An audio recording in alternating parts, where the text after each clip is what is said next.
அதிமுக தலைமையில அதோடைய பொதுச் செயலாளர் எடப்பாடி பழனிசாமி அமைத்திருக்கக்கூடிய கூட்டணி வலுவான கூட்டணி தானா? இந்த கூட்டணி வெற்றியை பெற்று தருமா அப்படின்னு ஒரு கள ஆய்வும் மேற்கொள்ளப்பட்டிருக்கு. அந்த வகையில கூட்டணி பற்றி எடப்பாடி பழனிசாமி மறுபரிசீலனை செய்ய வேண்டி இருக்கும் அப்படின்னு அதிர்ச்சிகரமான தகவல் வெளியாகி இருக்கு. வரக்கூடிய சட்டமன்ற தேர்தல்ல வெற்றி கனியை யாரு பறிக்கிறது அப்படின்னு கடுமையான போட்டியா இருக்கக்கூடிய பட்சத்துல அதிமுக அசால்ட்டா இருக்கிறதா சொல்றாங்க அரசியல் பார்வையாளர்கள். இது பற்றி விரிவாக பார்க்கலாம் இந்த தொகுப்பு.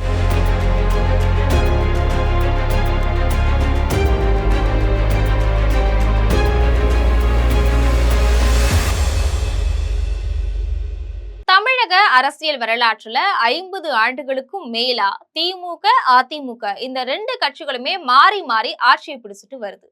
அந்த வகையில வருகின்ற சட்டமன்ற தேர்தல்ல மறுபடியும் திமுக ஆட்சி கட்டல பிடிக்குமா இல்ல அதிமுக ஆட்சி கட்டல்ல அமருமா அப்படிங்கிற பரபரப்பான கேள்விக்குறி இருக்கு எல்லார்கிட்டையும். அந்த வகையில அதிமுக தரப்புல வெற்றி வாகை சூடுறதுக்கான கூட்டணியை எடப்பாடி பழனிசாமி ஏற்படுத்தி இருக்கிறாரா அப்படிங்கிற கேள்விக்கான விடை புதிய பரபரப்பை ஏற்படுத்தி இருக்கு.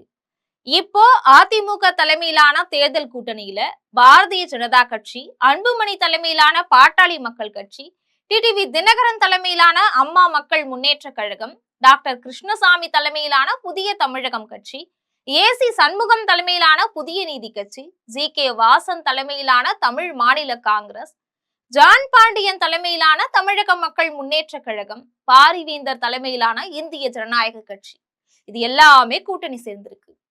இந்த நிலையில பழைய ஏடுகளை புரட்டி பார்த்தா 2019 மற்றும் 2021 தேர்தல்கள்ல பாஜக கூட கூட்டணி வச்ச பிறகு அதிமுக உடைய வாக்கு வங்கி கணிசமா குறைஞ்சிருக்கிறதா தகவல்கள் சொல்லுது. கடந்த 2024ஆம் ஆண்டு நடந்த மக்களவை தேர்தல்ல அதிமுக பல தொகுதிகள்ல 3வது இடத்துக்கு தள்ளப்பட்டிருக்கு. இப்பவும் அதிமுக சரியான கூட்டணி அமைக்கல அப்படின்னா 3வது இடத்துக்கு தள்ளப்படலாம் அப்படின்னும் அரசியல் பார்வையாளர்கள் கருத்து தெரிவிச்சிருக்கிறாங்க. ஒருங்கிணைந்த பாட்டாளி மக்கள் கட்சியை பொறுத்த வரைக்கும் கடந்த 2021ஆம் ஆண்டு சட்டமன்ற தேர்தல்ல 23 இடங்கள்ல போட்டி போட்டு 5 இடங்கள்ல மட்டும்தான் வெற்றி பெற்றிருக்கு. இந்த நிலையில அந்த கட்சி 2ஆ பிரிக்கப்பட்டு இப்போ அன்புமணி தலைமையிலான பாட்டாளி மக்கள் கட்சிக்கு 18 இடங்கள் ஒதுக்கப்பட்டாலும் 3 தொகுதிகள்ல மட்டும்தான் வெற்றி பெற முடியும் அப்படின்னு தெரியுது. ஆக அன்புமணி தரப்புல 13 தொகுதிகள் பின்னடைவை சந்திப்பதா தெரியுது. அடுத்தபடியா ஏசி சண்முகம் தலைமையிலான புதிய நீதி கட்சி முதலியார் சமூக வாக்குகளை மையமா கொண்டிருக்கு.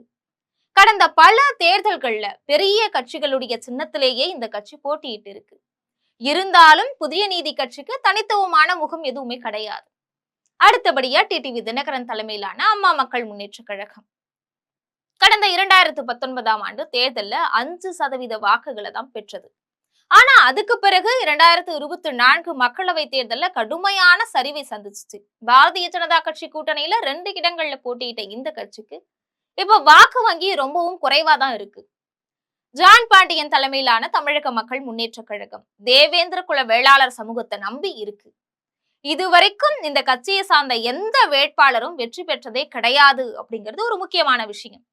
ஜி.கே. வாசன் தலைமையிலான தமிழ் மாநில காங்கிரஸ் எந்த ஒரு தொகுதியிலும் தனித்து நின்று வெற்றி பெற்றது கிடையாது. கடந்த 2024ஆம் ஆண்டு மக்களவை தேர்தல்ல பாஜக கூட்டணியில 3 இடங்கள்ல போட்டியிட்டாலும் அது எல்லாத்திலுமே தோல்வியை தான் தழுவுச்சு.